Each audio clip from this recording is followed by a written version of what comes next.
Kita akan memasuki ke bagian yang D, yaitu adalah perebutan hegemoni bangsa Eropa. Dalam hal ini adalah bangsa Inggris dan juga Belanda di Indonesia. Jadi, kita sudah melewati bagaimana peristiwa VOC sebelumnya. Untuk bagian pertama itu adalah Indonesia di bawah pemerintahan Republik Batak. Nah, siapa itu pemerintahan Republik Batak? Jadi, ini kita kembali lagi ke situasi yang terjadi pada masa itu. Jadi, ketika situasi yang terjadi pada waktu di Eropa sana.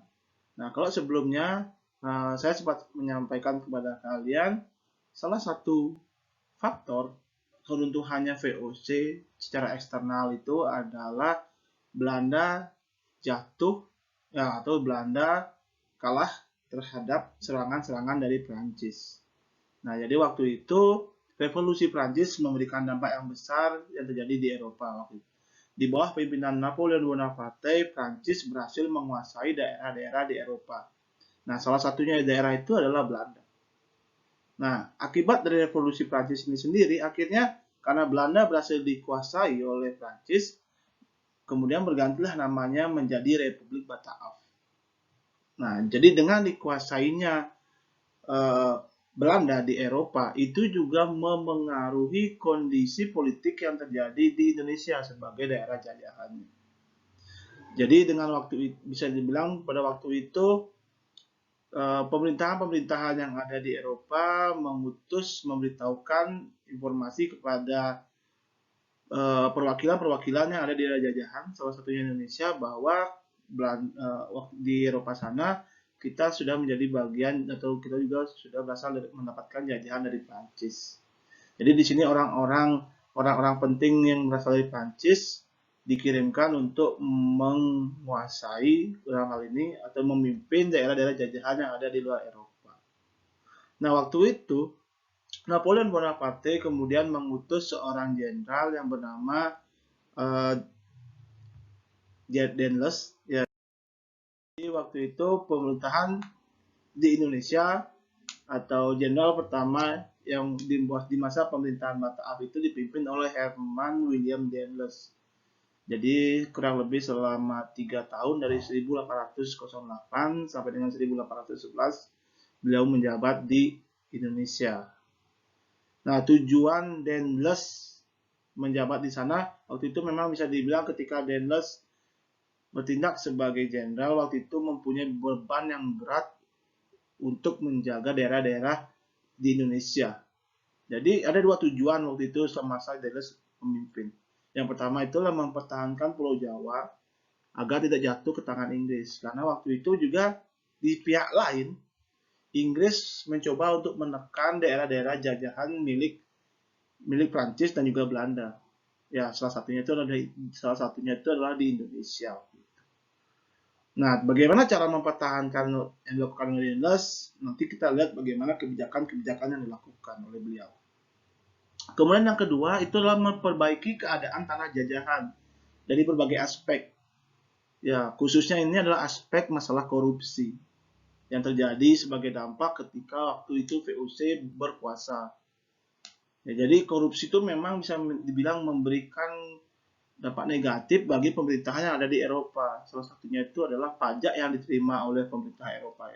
Pemerintah Belanda yang ada di Eropa itu kecil dibandingkan dengan hasil yang sebenarnya didapat. Nah, sekarang kita lihat bagaimana kebijakan-kebijakannya dari Daendels sendiri terkait juga hubungannya dengan tujuan yang beliau lakukan ketika menjabat di Jawa Pulau. Nah, berdasar dari tujuan yang didasarkan oleh Daendels waktu itu, kemudian Daendels memberikan kebijakan-kebijakan terhadap rakyat-rakyat di Pulau Jawa. Nah, jadi tujuan yang pertama kita lihat di sana adalah Daendels menginginkan atau Daendels disuruh untuk mempertahankan daerah Pulau Jawa. Jadi kebijakan yang beliau lakukan yang pertama itu adalah dengan cara membuat sebuah jalan raya yang waktu itu mereka menyebutnya itu namanya Jalan Raya Anyer atau Jalan Raya Pos dari Anyer ke Petarukan. Panjang jalan raya ini adalah 1.100 km. Jadi kalau kalian yang pernah ke Pulau Jawa kemudian sempat melewati jalur darat, kalian pasti tahu jalan tol ini karena sering dan juga menjadi jalan yang sering dilewati oleh bus-bus dan juga truk-truk, tujuannya untuk sebagai pengangkut-pengangkut. Kemudian yang kedua itu adalah mendirikan benteng-benteng pertahanan seperti Lodewijk di Surabaya, kemudian benteng Meester Cornelis di Batavia atau di daerah Jakarta sekarang. Terus juga kebijakan yang lain terkait mempertahankan Pulau Jawa, membangun pangkalan angkatan laut di Merak dan juga di ujung kulon. Jadi sebelah timur dan juga di ujung kulon itu sendiri yang ada di Pulau Jawa. Yang keempat, membangun angkatan perang yang terdiri dari rakyat-rakyat pribumi. Ya, karena memang Daendels melihat bahwa jumlah pasukannya dia sendiri tidak cukup banyak jika ingin mempertahankan Pulau Jawa. Maka dari itu Daendels banyak mengambil, ya dalam hal ini menunjuk beberapa rakyat-rakyat pribumi yang dianggap cocok untuk menjadi angkatan perangnya mereka, atau Daendels sendiri. Kemudian yang kelima, mendirikan pabrik senjata di wilayah Surabaya, kemudian pabrik meriam di Semarang, dan juga sekolah militer yang ada di Batavia. Terus yang keenam, membangun tangsi-tangsi militer serta rumah sakit, ya sebagai tempat juga untuk mereka belajar militer dan juga untuk pengobatan ketika para tentara itu sakit. Nah, terkait masalah wilayah, Daendels membagi Pulau Jawa menjadi 9 prefektur. Ya, 9 prefektur itu mirip, kalau prefektur itu diibaratkan itu seperti provinsi.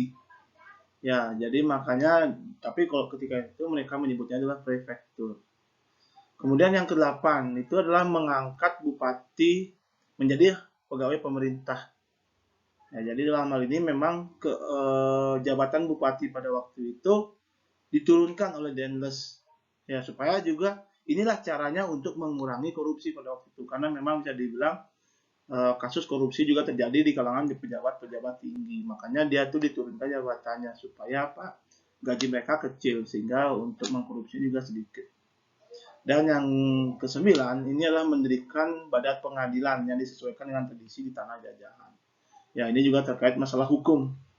Baik itu orang-orang pribumi yang melakukan pelanggaran, ya jadi mereka akan dihukum sesuai dengan tradisi yang ada di Pulau Jawa, sehingga supaya nantinya mereka harus tetap taat dan juga disiplin terhadap hukum yang berlaku pada waktu itu. Nah, pemerintahan Daendels pada waktu itu bisa dibilang pemerintahnya sangat kejam.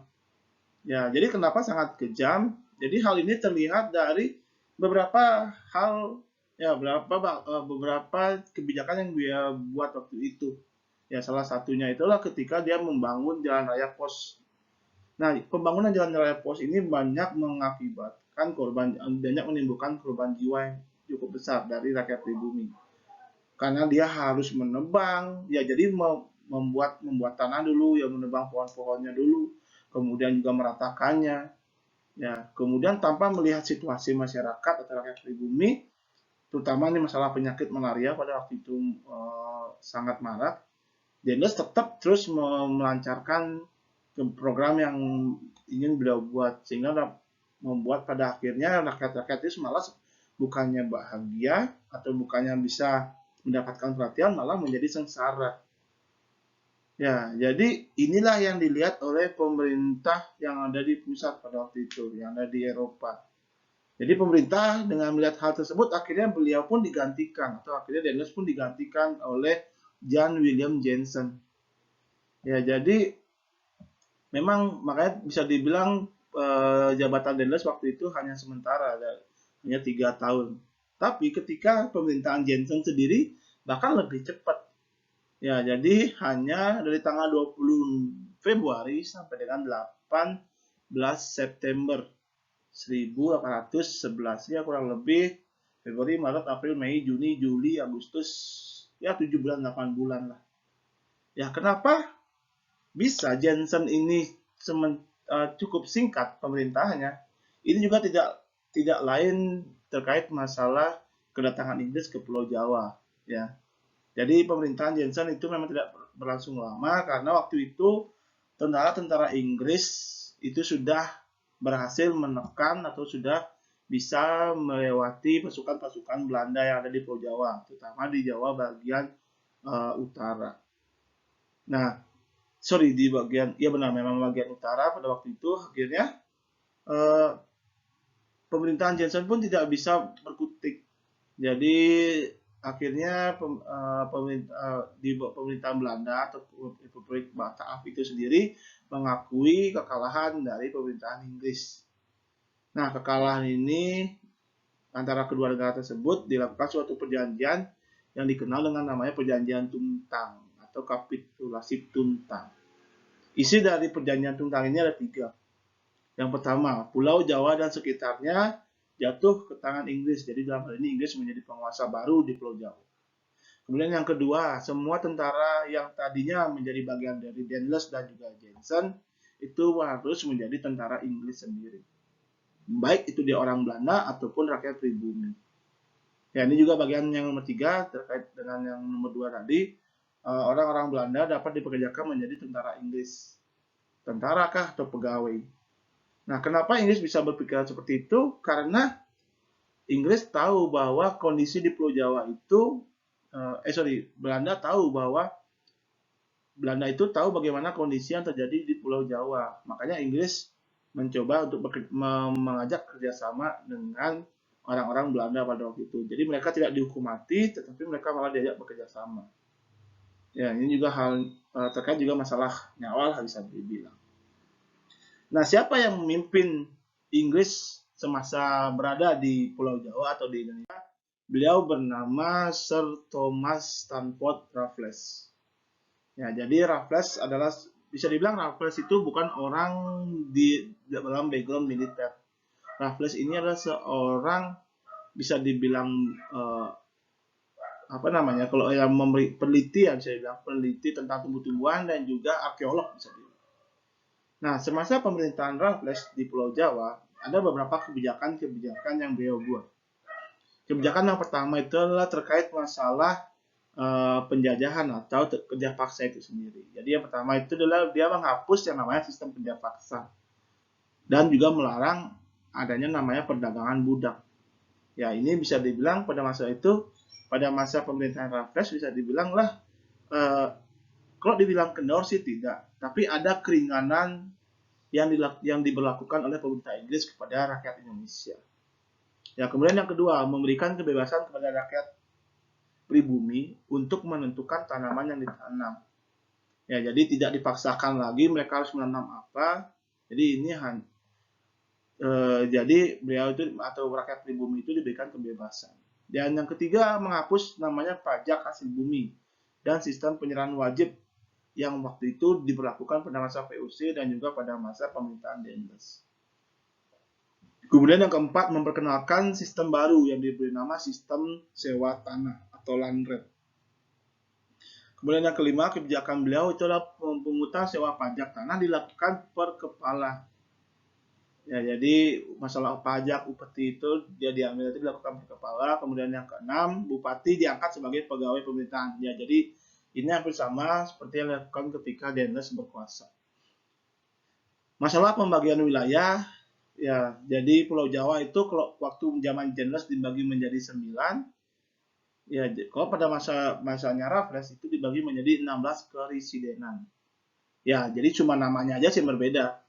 Kalau pada masa Danells namanya prefektur, kalau pada masa Raffles disebut namanya keresidenan. Itu sih hampir mirip halnya seperti ya provinsi kah ataupun jadi namanya kabupaten. Dan yang kedelapan, kebijakan beliau itu adalah membentuk sistem pemerintahan dan peradilan yang mengacu pada pemerintahan Inggris. Jadi ini tujuannya supaya menyamakan ya hukum-hukum yang ada di Inggris itu diberlakukan di Indonesia. Jadi tujuannya juga supaya rakyat juga bisa mengenal hukum yang berlaku pada waktu itu. Meskipun memang waktu itu memang rakyat itu masih mencoba meraba-raba, terutama dalam hal ini adalah peradilan itu sendiri. Nah, dalam perkembangannya ternyata memang pada masa itu pemerintahan Raffles memang banyak sekali mengalami kendala, terutama dalam hal pelaksanaan sistem sewa tanah atau land rent itu sendiri. Ya, pada masa pemerintahan Raffles, pelaksanaan sistem sewa tanah itu dianggap gagal. Ada beberapa faktor yang menyebabkan pelaksanaan sistem sewa tanah itu gagal. Jadi yang pertama itu adalah karena terbentur dengan sistem sosial dan budaya Jawa. Jadi apa maksudnya? Jadi dalam hal ini ternyata tanah-tanah yang dipakai, ya, tanah-tanah yang dipakai oleh rakyat pribumi itu adalah tanah-tanah milik para raja dan juga para bangsawan. Jadi dalam hal ini mereka itu dikatakan sebagai buruh upah. Nah, buruh upah inilah nantinya setelah mereka itu mendapatkan hasil dari pertanian ataupun perkebunan, mereka akan menyerahkan upeti itu kepada si pemilik tanah itu sendiri, ya, itu ada raja ataupun para bangsawan pemilik tanah itu. Kemudian alasan yang kedua, faktor yang kedua itu adalah belum adanya kepastian hukum atas tanah tersebut. Ya, jadi ini berhubungan terkait dengan masalah pemilikan tanah itu sendiri. Ya, jadi ini juga menjadi kendala. Kalau sudah tahu siapa yang ini kan jadinya dalam hal sewa tanah itu bisa berlangsung dengan baik. Tapi ini karena tidak ada kepastian hukumnya, siapa pemiliknya, berapa ukurannya atau luasnya itu tidak ada, jadinya sulit untuk melakukan pelaksanaan sistem sewa tanah ini. Kemudian yang ketiga, alasan yang ketiga itulah rakyat belum terbiasa menggunakan uang sebagai alat pembayaran pajak mereka. Ya, karena memang waktu itu uang sih sudah ada. Uang memang sudah berlaku pada waktu itu sebagai alat tukar atau jual beli. Namun di sini rakyat masih belum terbiasa. Rakyat masih terbiasa dengan adanya sistem upeti. Upeti ini yang mereka berikan kepada si pemilik tanah atau kepada pemimpinnya, baik itu raja ataupun bangsawannya, itu adalah berupa hasil bumi.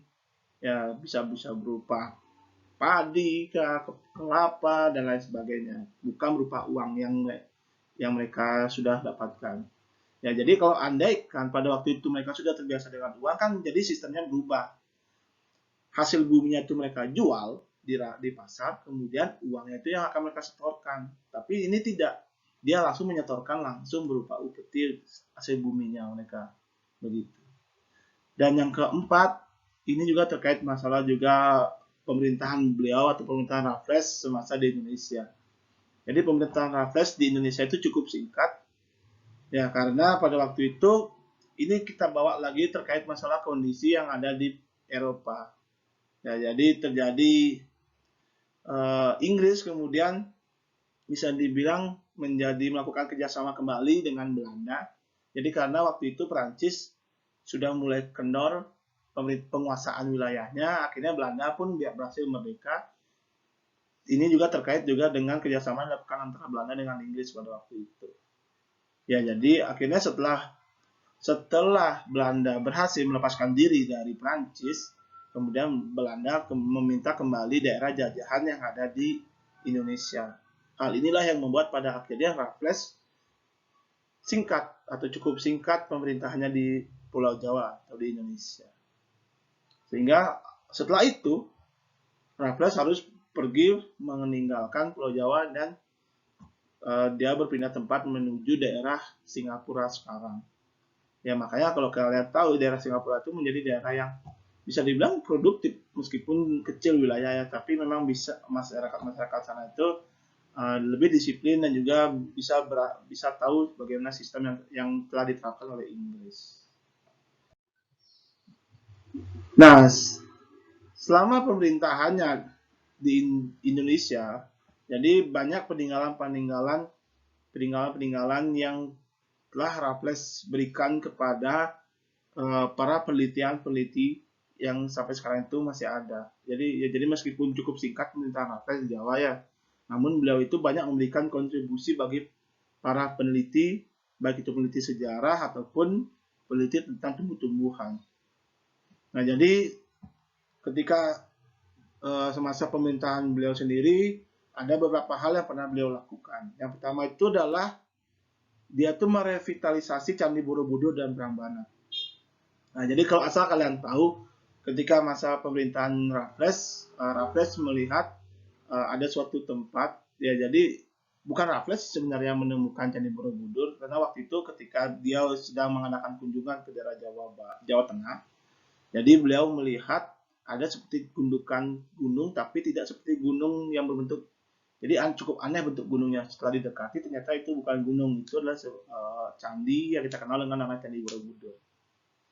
Nah, keadaan Candi Borobudur pada waktu itu kalau kalian bisa lihat di foto itu memang cukup ya sangat kalau dibilang hancur sih iya keadaannya, karena memang kan tanah-tanahnya juga sudah mulai karena akibat gempa dan juga letusan gunung. Nah, pada waktu itu beliau melakukan revitalisasi ataupun pemugaran untuk memberikan supaya keadaan Candi Borobudur itu semakin baik, termasuk juga Prambanan. Kemudian peninggalan Raffles yang kedua itu meneliti tentang sastra Jawa. Ya, jadi saya katakan di awal tadi, Raffles itu adalah sebenarnya orang yang bukan background militer, seperti para jenderal-jenderal yang dikirim ke Indonesia sebelumnya. Beliau itulah seorang arkeolog dan juga seorang ahli botani atau tumbuh-tumbuhan. Nah, karena kesukaannya dia terhadap sastra, terhadap sejarah, dia itu sering sekali meneliti tentang sastra-sastra yang ada di Jawa atau budaya tradisi Jawa itu sendiri. Nah, selama penelitiannya kemudian beliau menuliskan atau menuangkan hasil penelitian itu dalam sebuah buku yang kita kenal sampai sekarang, itu adalah buku judulnya History of Java. Ya, pada buku ini berisi tentang bagaimana tradisi Pulau Jawa, bagaimana bahasa Jawa itu, masalah berpakaian, kesenian, cerita rakyat, dan lain sebagainya. Itu banyak dilakukan oleh Thomas Stamford Raffles. Dan ini dijadikan oleh para sejarawan sebagai bahan untuk mereka belajar atau untuk meneliti berikutnya. Kemudian dalam bidang botani atau tumbuh-tumbuhan, beliau menemukan bunga bangkai. Ya, bersama temannya, saya kurang tahu nama lengkap temannya, tapi ada nama Arnoldi di belakangnya. Makanya nama bunga bangkai ini disebut dengan namanya Rafflesia arnoldi. Kemudian yang kelima, terkait juga dengan masalah botani, dialah yang menjadi pelopor pembangunan Kebun Raya Bogor. Ya juga termasuk juga dengan Istana Bogor di sana. Ya, jadi Kebun Raya Bogor itu pikiran beliau itu di pikiran beliau itu adalah di sana ada tempat untuk penelitian tentang tumbuh-tumbuhan yang ada di Pulau Jawa. Makanya dia membentuk sebuah di lahan beberapa hektar itu, dia itu banyak melakukan penelitian-penelitian di sana. Ya, jadi itulah bagaimana perebutan hegemoni yang terjadi ketika antara Belanda dan juga Inggris waktu itu. Belanda yang dalam hal ini adalah Belanda di bawah pemerintahan Prancis waktu itu, makanya disebut namanya Republik Batak.